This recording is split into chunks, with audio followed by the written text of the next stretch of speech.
George Massenburg said, you know, in 100 years, we're going to look back at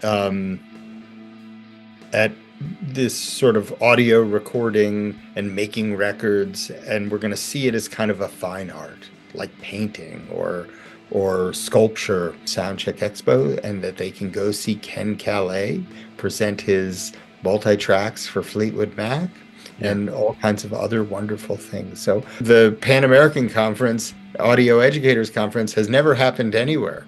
Well, I think communication is always a bit of a challenge, but where there are challenges, there are opportunities.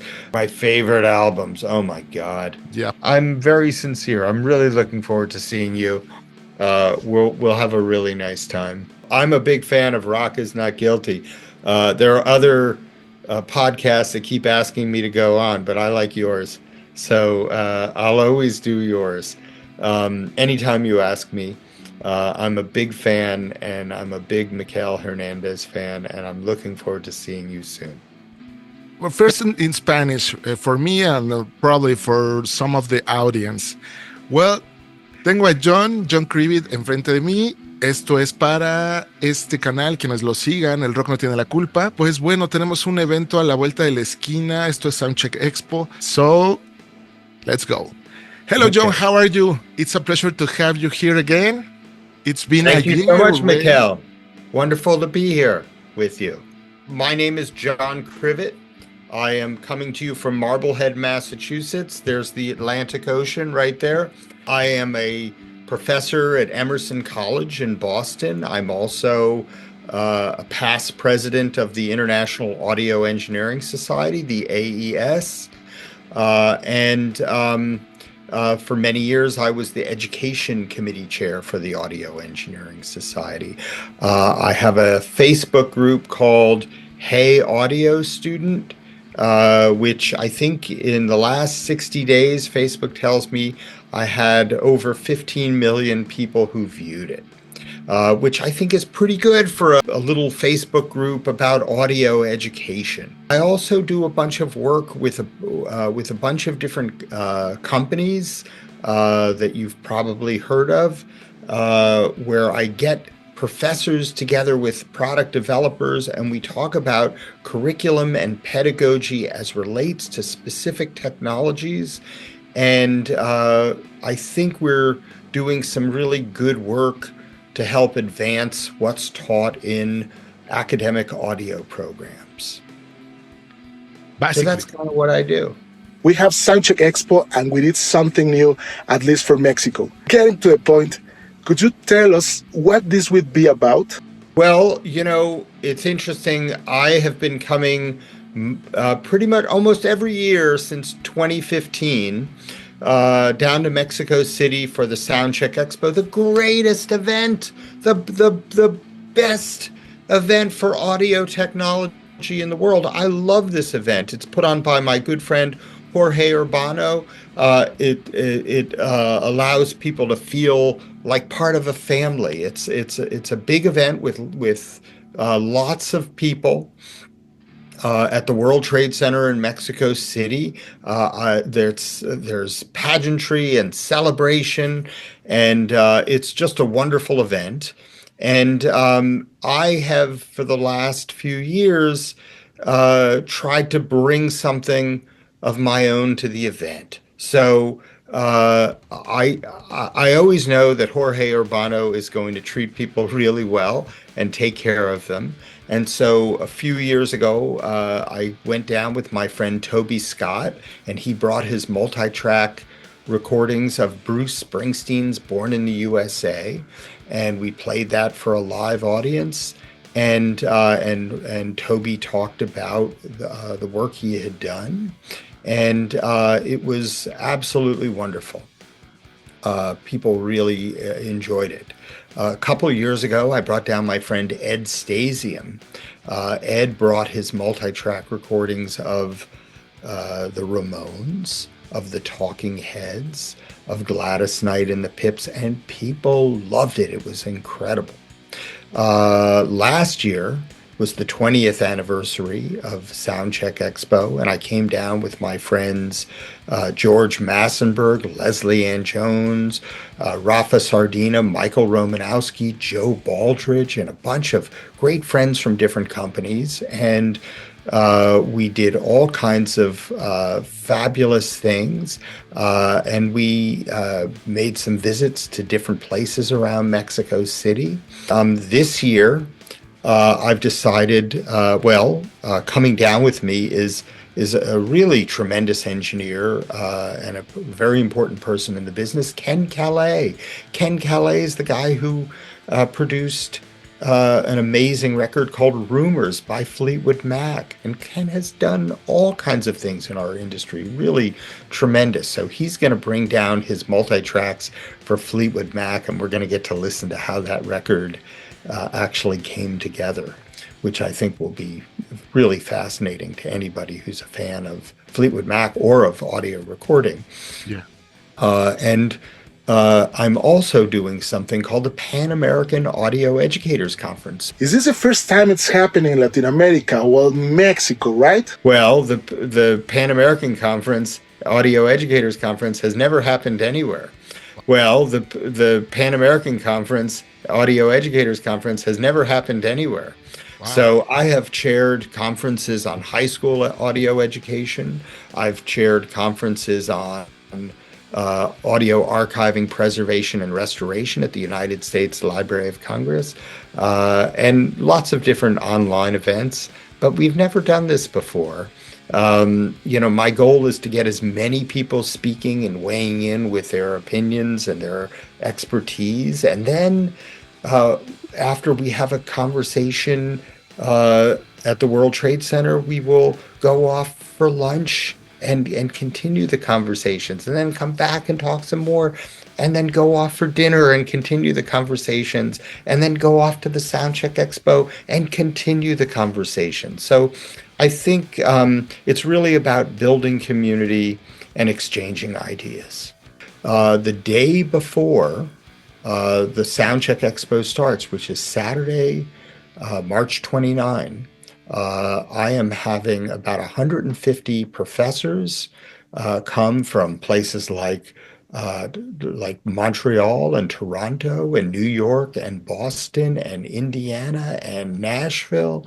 I have professors coming up from places like Buenos Aires and Montevideo and Lima and Quito and Bogota and Medellin.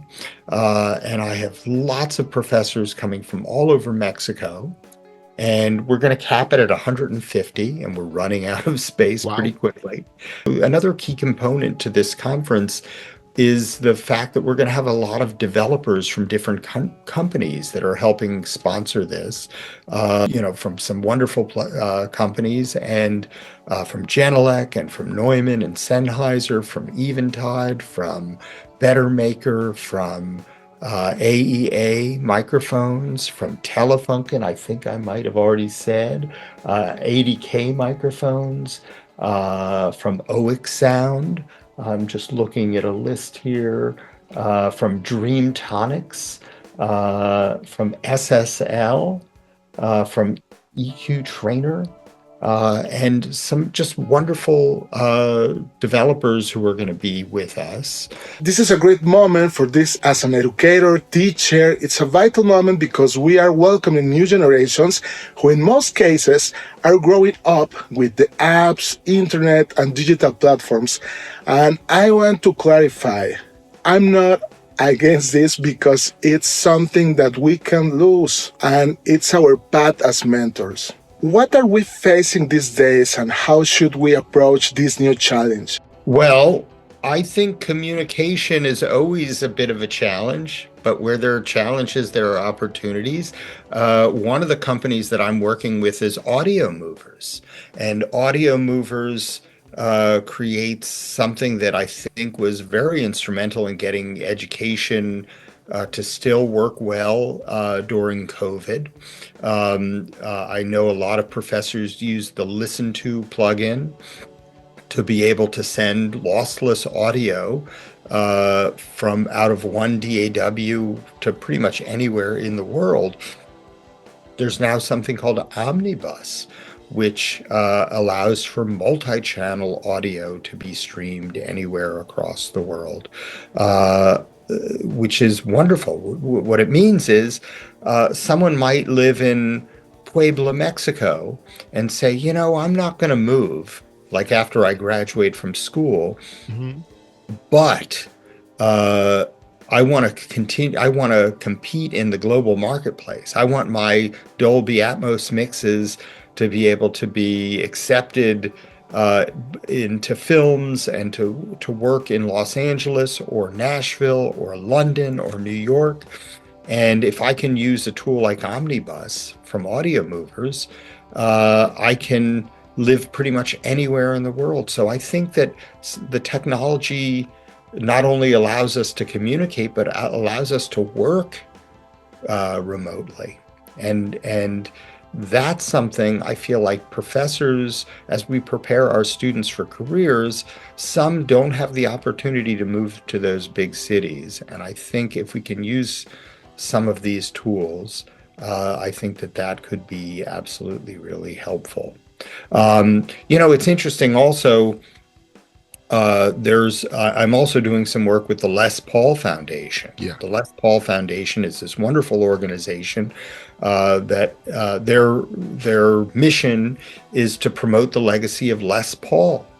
And I feel like Les Paul, a lot of people think of Les Paul as just the namesake of an expensive guitar, but Les Paul was such an important contributor to you know, multi-track technology and audio technology in our history. And you know, one of my goals is to try to get professors to talk more with their students about Les Paul, and to also create resources that are helpful to these students and to these educators.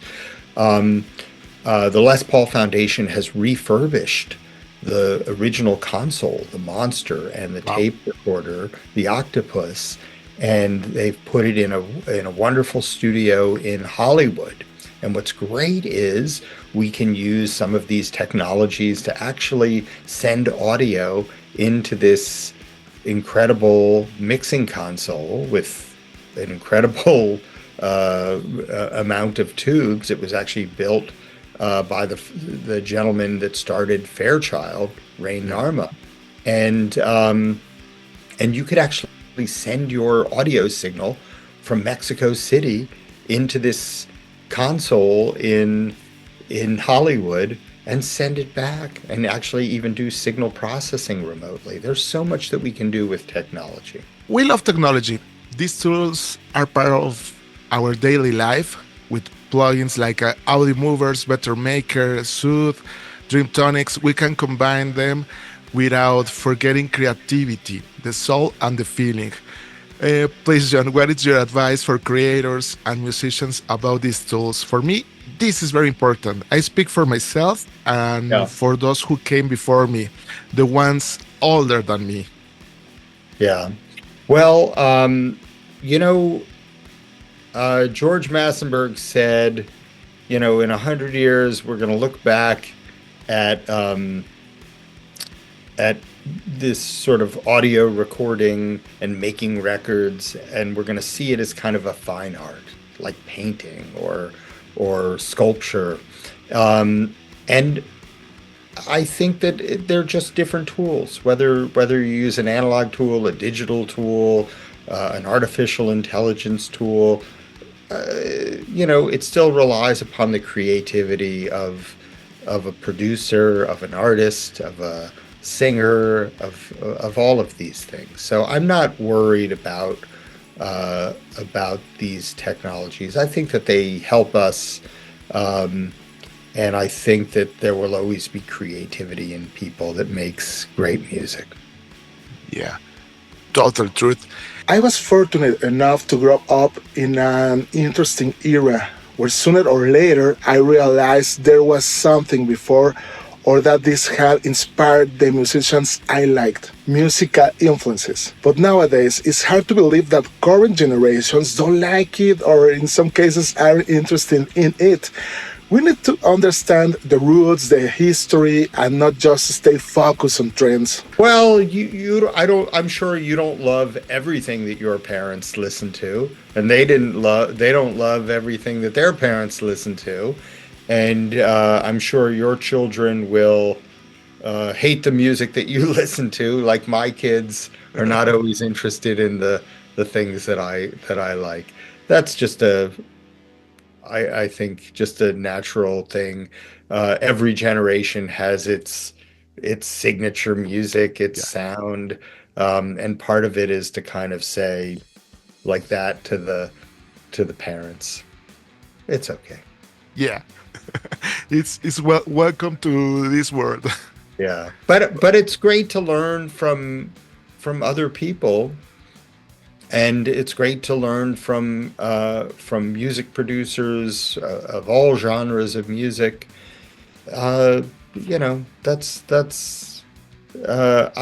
very fortunate that what we do has to do a lot with music, so that's great. Yeah. The love of music, and as we say in another interview or in another chat, um, today we have a big ecosystem because live audio, Dolby Atmos, recording studio, social media. So please, John, could you talk about of the topics in Panamerican, for example, in the conference, please? Sure. Well, I went through, I think, the names of all the topics. We're going to have a workshop on critical listening for audio educators. Um, you know, uh, how do we teach? How do we talk about critical listening? How do we teach our students to be better, to be able to hear certain things that they need uh, to be audio engineers? We're going to talk a little bit about, and I've got some wonderful people. Martha DeFrancisco from McGill University, who's recorded many great classical records. Ken Calais will be there. Michael Romanowski, who keeps winning Grammy Awards for immersive audio. Justin Gray, a fabulous educator and engineer from Canada. Joe Baldridge from Nashville. Jonathan Weiner, a fantastic engineer. Rafa Sardina. So really wonderful people who can weigh in on that topic. We're going to talk about machine learning and AI and audio education, and I'm going to have Jonathan Weiner, who's a professor at Berklee College of Music, lead that discussion. We're going to talk about how we are using machine learning and AI. We're going to talk about what to expect in the future, and really discuss maybe some considerations and some maybe some worries that educators have about where that's taking us. Jonathan does some work with the company Suno. I also have Miguel Resendez flying in from Japan. And he works for a company called Dream Tonics that makes a fabulous vocal instrument, an AI vocal instrument. And I've been working with that company and educators who are teaching vocal production. And we'll explore where machine learning and AI is headed in audio education. We're going to talk about how educators are implementing immersive audio into program curriculums. And I have two amazing people who are going to lead that discussion. One is Michael Romanowski, the great engineer from San Francisco who keeps winning Grammy Awards for immersive audio.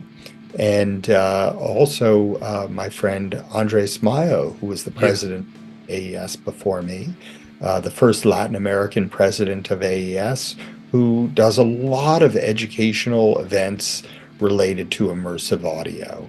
And, we're going to talk about not necessarily how to do immersive audio, but how are we implementing it into program curriculums? Um, uh, how are we building studios? What are the pain points for professors in terms of getting funding for that? How are we implementing and building curriculums for immersive audio? I want to talk to some of the people who are doing this professionally and ask them, how are we best preparing students for careers in immersive audio? That's something that I think uh, people have different opinions about that. So I think that that'll be a great discussion. We're going to talk about the partnership between educators and developers. How are we working together to improve education for students? So we have people from a lot of different companies who are working in partnership with different professors, and how are we building curriculums and pedagogies related to specific technologies. I'm thinking about something like OIC Sound's Soothe 2 or Bloom, or technologies called Split EQ by Eventide. Um, how do we work? How do professors work with developers, and how can we add to what each other does? I always say a when you're looking at a signal processor, an audio engineer just tries to get a certain sound, and once they get the sound, that's the end of the utility. But a professor, an educator, is thinking, how can I use this technology to teach a larger concept to my students? So I think when we talk about these things, that is super helpful to us. We're going to talk about strategies for student engagement across cultural boundaries. Um, uh, uh, Daniel Liston Keller is a wonderful educator and writer, and he's been in the industry for many years, and he talks a lot about some of these issues. Are students in South America or in Mexico going through the same things that students in Nashville or New York are going through? I know that we had a lot of impact from remote learning that we came out of with the COVID-19 experience. Um, and so I think we'll compare, how do we deal with some of the issues that students are going through. I have David Shearman, who was also a past president of Yeah. the International Audio Engineering Society. David is a longtime live sound expert, and he's going to really explore how we're preparing students for live sound careers. Are we just putting them into gigs that don't necessarily pay them enough money to have a sustainable career, or are we preparing them for going out on big tours with Taylor Swift and Coldplay and making a substantial living? I have Josh Rogosin, who's coming to talk about the tiny desk effect on education. Should we be doing more live performance streaming? Josh, uh, before leaving recently, he was the engineer who recorded and mixed over 800 tiny desk concerts over 10 years for over 1 billion viewers. Yeah. That's something that we should be doing more teaching of. And then we're also going to talk a little bit about how we might build a curriculum for audio archiving and restoration, something that I think is really important, that I don't think a lot of students think about. Um, it's kind of a combination of audio engineering and library science. And I think we're going to have some expertise down in Mexico so we can really talk for a bit on that. So those are some of the things we're going to talk about. And we will have translation service from Spanish to English and English to Spanish. So you won't miss it. Yeah. It's a full experience for all that so. we can assist. Yeah. And my goal is to get as many people talking, weighing in. I want every educator to give their opinion and to add their expertise. So it's not just 4 people talking to 150 people. It's as many people weighing in. Whether we do that at lunch, at dinner, at the Soundcheck Xpo, or when we sit together at the Panamerican conference. The goal is really to get us all talking. Totally. It's a full package for a big experience inside or between in Soundcheck Expo. Yeah. PanAmericanAudioEducators.com.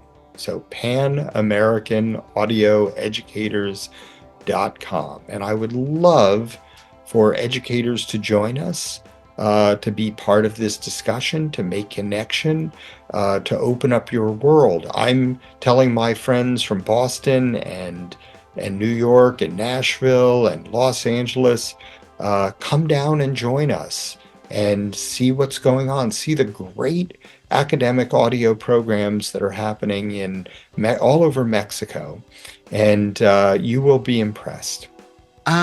Please, John, before to the end, could you give or say your 10 or 5 top albums, your favorite albums? My favorite albums. Oh my God. Yeah, probably 5 or 10.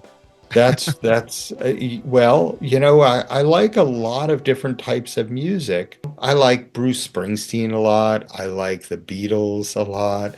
I like the Rolling Stones. I like Matthew Sweet.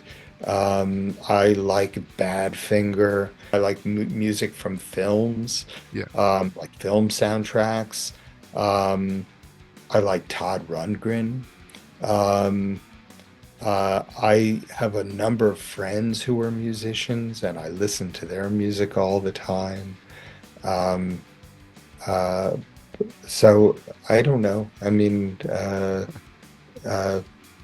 I'm always trying to listen to as much music as I can. Yeah, I know it's a difficult question. When some of my students question, Professor, what is your favorite album or your favorite albums? Never can. What is your favorite album? Mikhail, what's your favorite? What's your favorite? My favorite one? Oof. It's difficult, but I don't know. Probably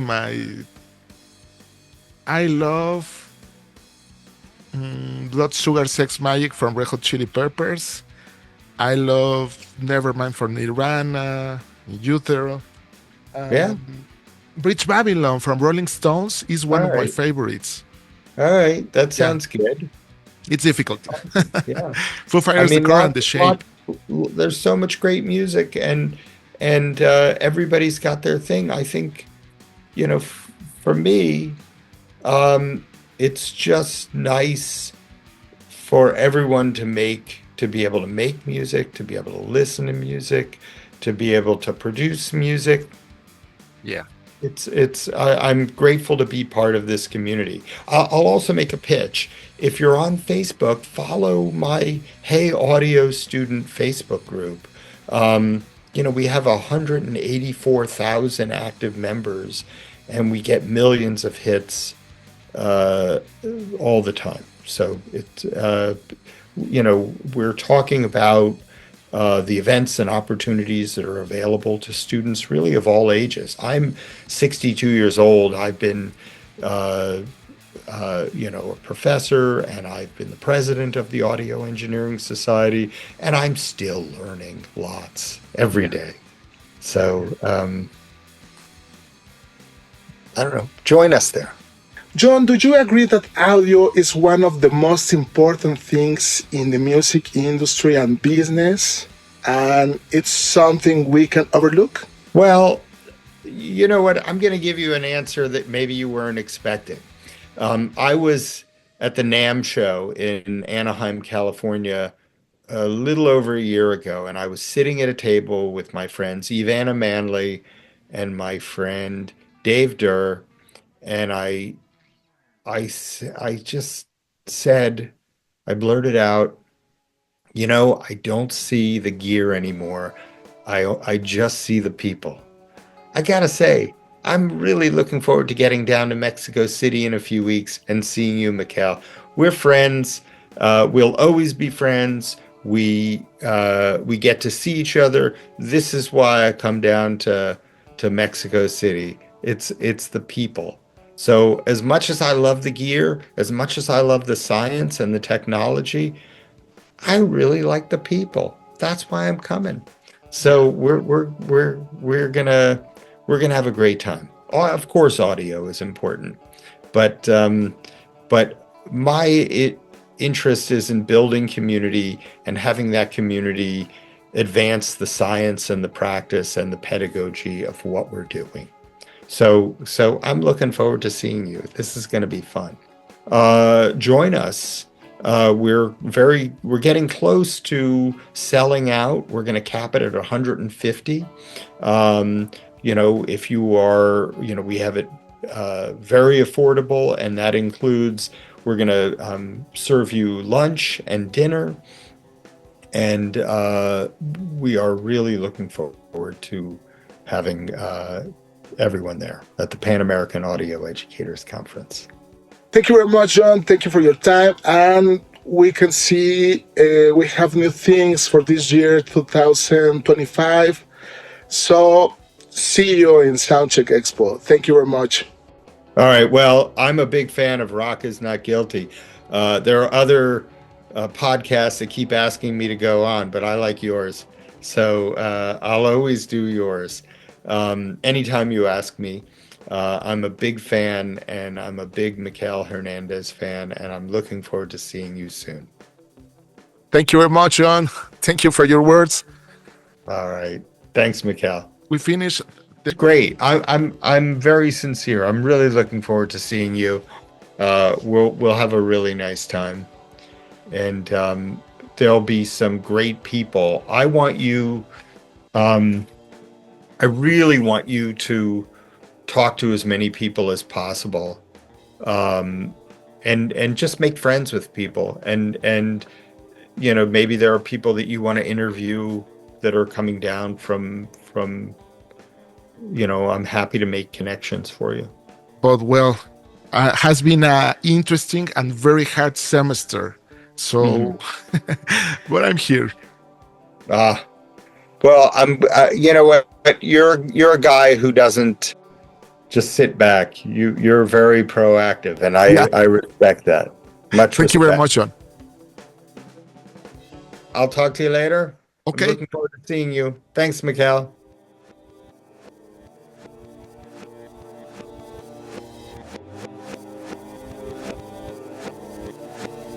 Okay. Yes. Post it on Hey Audio Student.